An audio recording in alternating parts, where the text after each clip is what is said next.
The evening was quiet, the kind that smells like rain and fried onions, the kind where nothing feels wrong until it suddenly does. I was folding laundry in the living room, humming softly, while my 7-year-old son, Ethan, sat cross-legged on the floor drawing superheroes with crayons.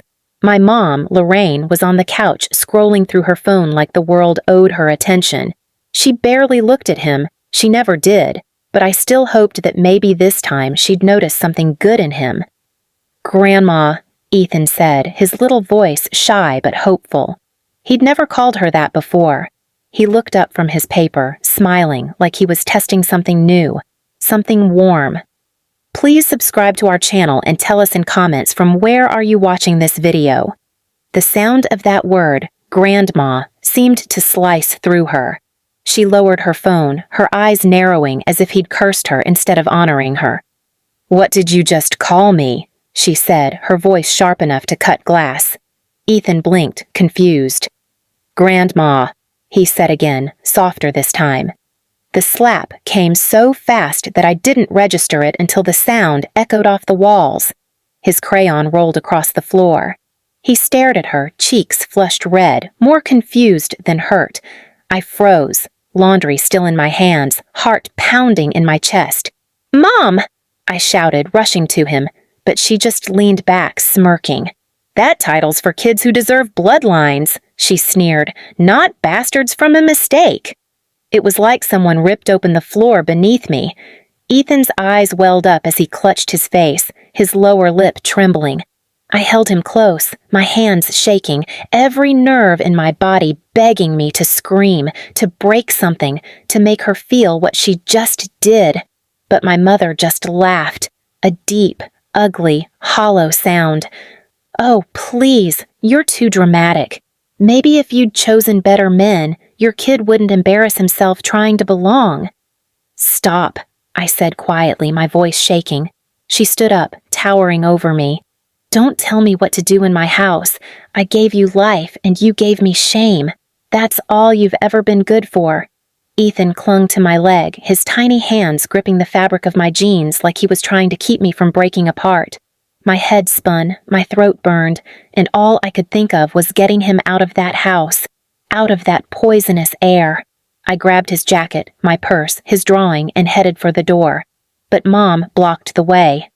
"Running away again?" she said, tilting her head. "That's what cowards do. You'll be back. You always come crawling back." I stared at her for a long time, memorizing her face. The same face that used to kiss my forehead goodnight, now twisted into something unrecognizable. "Not this time," I whispered. Her lip curled. "Don't test me, girl. You're nothing without me." I opened the door and looked back one last time. Then I'll learn what nothing feels like. The wind hit my face as I stepped into the cold, clutching Ethan close to my chest. His little body shivered, his tears soaking into my jacket. "It's okay," I whispered, my voice breaking. "You did nothing wrong." Behind us, Mom shouted from the doorway, her voice echoing through the rain. "You'll starve without me. You'll come back begging." Ethan looked up at me, eyes red and scared. "Mommy, am I bad?" That question shattered me more than anything she'd ever said. I knelt down, cupping his tiny face. "No, baby. You're the best thing that ever happened to me. She just doesn't know what love means." As we walked toward the streetlight, rain began to fall. Soft at first, then harder. I could taste salt on my lips, but I didn't know if it was rain or tears. I had nothing but a few bills in my pocket and a bruised heart. But I knew one thing for sure. She had crossed a line that could never be uncrossed, and I wasn't going to let her laugh again. That night, I made a silent promise as I tucked Ethan into the motel bed. I promised that one day she'd choke on the same cruelty she fed us. She'd learn what it meant to lose everything she thought she owned, including me. I turned off the lights, sat in the dark, and whispered to myself, "Tomorrow starts the part she doesn't see coming." The motel walls smelled like damp plaster and cigarette smoke, the kind that sticks to your skin no matter how hard you scrub. The night after we left my mother's house, I barely slept. Ethan kept turning in his sleep, mumbling, clutching his stuffed dinosaur like it was the only safe thing left in his world. Every time thunder rolled outside, he flinched, and I hated her more for putting that fear into him. Morning light crawled through the cheap curtains, thin and gray. My head throbbed from exhaustion. I sat at the edge of the bed, staring at my phone, half expecting another message from her. But nothing came. No apology, no regret, just silence. That silence said everything. She didn't care if we lived or died. I found a diner down the street that smelled like burnt coffee and grease. The waitress gave me that look people give when they recognize the shape of desperation. "You look like you need something strong," she said, setting down a steaming cup before I could answer. Ethan sat beside me, stirring sugar into his milk with a cracked straw. He was quieter than usual. When I asked if he was okay, he just shrugged. I saw the bruise faintly forming on his cheek where her ring had caught him. Rage burned through me again, but I swallowed it down. I had to stay calm. I had to be his anchor now. The waitress came back with a plate of pancakes. "On the house," she said softly. "You look like you could use a little kindness." That broke me. Tears spilled before I could stop them. I muttered a thank you, embarrassed, but she just smiled and patted my shoulder. It was the first human warmth I'd felt in days. By noon, I was standing outside a hiring office. My hands trembled as I filled out the application. It wasn't the kind of job I dreamed of. It was cleaning offices and washing floors. But it was mine. It was a start. The manager, a middle-aged woman with a tight bun and tired eyes, looked at me for a long time. "You've got experience?" "Plenty," I lied. She handed me a form. "You start tomorrow, 6 a.m. I nodded, holding back tears again. Not from sadness this time, but relief. It wasn't much, but it was a door, and I was ready to walk through it. That night, after Ethan fell asleep, I sat by the window watching the rain. My reflection looked like someone I barely knew, hollow-eyed but fierce. I scrolled through my phone again, and this time there was a message from her. It said, "Don't think this little stunt makes you strong. You'll come back when the world spits you out. You always do." I stared at it for a full minute. Then I deleted it. Weeks passed.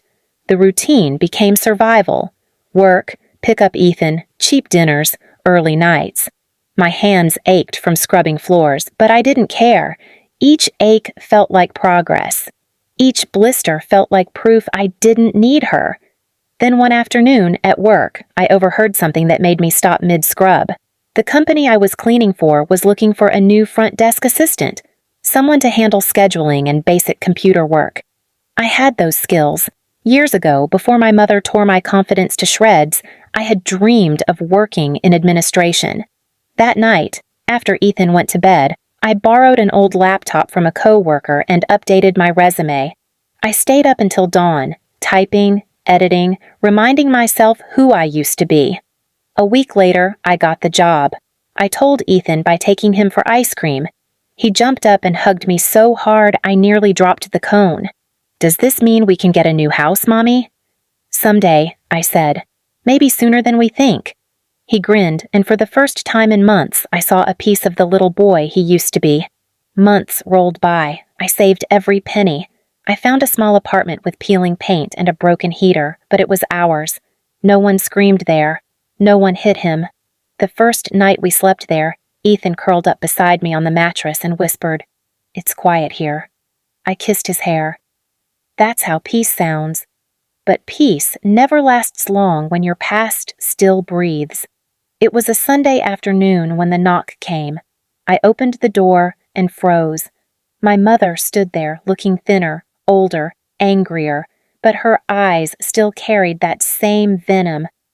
"Well," she said, crossing her arms, "you've done all right for yourself. I almost didn't recognize you without the pity." I didn't invite her in, but she pushed past me anyway, eyes scanning the apartment like she was inspecting dirt.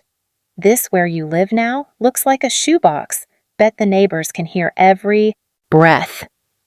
"What do you want?" I asked flatly. She smiled. "Your brother lost his job. You've been working, right? It's time you helped family." I laughed. I couldn't help it. It burst out of me, sharp and bitter. "Family? You hit my child and threw us into the rain, and now you're here for help," she sneered. "Don't act high and mighty. You owe me. I raised you, didn't I?" "You raised me to survive you," I said quietly.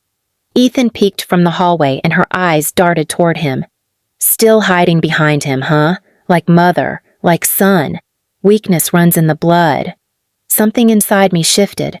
I felt the years of fear melt into something heavier, sharper. I stepped closer until I was inches from her face. "Get out." She laughed, but her laugh cracked halfway through. "Or what?" I took a deep breath. "Or you'll find out exactly how much of your cruelty I learned to return." Her smirk faltered. She turned toward the door but paused to spit out one last poison. "You'll never be better than me." "I already am," I said, and slammed the door behind her. That night, I sat on the couch beside Ethan, my arm around him as he watched cartoons. I didn't know what tomorrow would bring, but I knew one thing for sure. This time, I wasn't running anymore. The next step wouldn't just be about surviving, it would be about ending her hold on us. For good. The knock came again 2 weeks later. Same sound, same rhythm. Like she wanted to remind me she still knew how to make herself heard. I didn't open the door this time. I just watched through the peephole. My mother stood there, wrapped in a cheap coat, hair disheveled, holding an empty grocery bag. Her face was harder to recognize now. The arrogance had melted into something raw, almost desperate. I stayed silent. She banged once, twice, then yelled, "I know you're in there! Don't play games with me! I need help!" Ethan peeked from the couch. "Mommy, is that Grandma again?" "Yes," I whispered. "But don't worry. She doesn't live here anymore." He nodded and went back to his drawing, calm, like he trusted me to keep the monsters out. That trust? It gave me strength. I opened the door. Lorraine's eyes darted immediately around the small living room, scanning the furniture, the warm lights, the smell of food on the stove. "So," she said, trying to sound casual, "you're doing well now. Not bad for a girl who thought she could live without me." "What do you want?" I asked. My voice wasn't shaking this time. She hesitated before answering. "The bank took the house. Your father's pension's gone. We're between places." "So you're homeless?" I said bluntly. Her eyes flickered with shame. "Temporarily." I folded my arms. "You came here because you think I owe you something." She smirked, but it was weak. "Family helps family, remember?" "Like you helped me?" I stepped closer. "Like the night you hit my child and told him he didn't deserve bloodlines? You expect me to forget that?" Her lips pressed into a thin line. "He shouldn't have called me Grandma." "That's what children do," I said coldly. "Unless they're taught fear." She flinched, but quickly hid it behind anger. "You think you're better than me now, don't you?" I smiled faintly. "No, I am better than you. You made sure of it." She looked around again. "So you're really going to let your mother sleep in the cold?" I stared at her for a long moment, then stepped aside. "Come in." Her expression shifted. A flicker of relief, surprise, then triumph. She walked in like she owned the place. "I knew you'd come around," she said, dropping her bag on the table. "Blood always calls back." I said nothing. I just watched her as she sat down on the couch, trying to get comfortable. Ethan stayed in his room, the door closed. I could hear the faint hum of his cartoons. "Dinner smells good," she said, eyeing the pot on the stove. "Got enough for two?" "Of course," I said. She smiled, that familiar smug curl of her mouth. "Maybe you're not as heartless as I thought." I turned off the stove and filled a bowl. Steam rose as I set it in front of her. "Eat." She picked up the spoon. "So what is it?" "Stew?" I didn't answer. I just watched her take a bite, then another. She chewed slower on the third, her expression tightening. "What's in this?" she muttered. "Reality," I said softly. She frowned, still chewing. "What the hell does that mean?" "It means," I said, my voice steady, "that for the first time, you're tasting what you gave me." Her eyes darted to mine, suspicion growing. "You're crazy!" "No," I said, leaning in. You just never thought I'd stop being afraid of you." She dropped the spoon, glaring at me. "If this is some kind of game—" "It's not a game," I said, cutting her off. "It's a lesson." I walked to the door and opened it. Cold wind rushed in, biting through the warmth of the room. "You can stay outside tonight. There's shelter in town, one of those places for the people the world forgets." Her mouth fell open. "You're throwing me out?" "You threw me and my son into the rain," I said calmly. "Consider it symmetry." She stood, her hands trembling. "You can't do this to me." "I already did," I said. She grabbed her bag, but before she left, she turned back. "You'll regret this. One day you'll be old and you'll need someone—" I cut her off again. "And I'll remember this moment." She froze for a second, maybe waiting for me to change my mind. I didn't. She stepped out into the night, muttering curses that the wind swallowed. I closed the door and locked it. The silence that followed wasn't empty. It was earned. Ethan came out a few minutes later, rubbing his eyes. "Is Grandma gone?" I knelt down and smiled softly. "Yes, baby. She's gone." He hugged me tight. "Good. I didn't like how she looked at me." I brushed his hair back. "You never have to see her again." That night, I sat by the window again, watching the cold rain fall. But this time, it didn't sting. This time, I wasn't the one shivering outside. I thought of her out there, clutching her pride like a blanket, realizing that she had finally lost control, and as the lights from passing cars flashed across the window, I whispered to the dark, "I didn't feed you dirt, Mom. Life did. I just stopped cleaning your mess." In the morning, I made pancakes for Ethan and played music while we ate. The sun came through the window, bright and clean, washing the apartment in gold. He laughed, syrup on his face, and I felt something I hadn't in years. Peace that didn't apologize for existing. For the first time, I didn't feel like a survivor. I felt like someone who had finally won. Please subscribe to our channel and tell us in comments from where are you watching this video.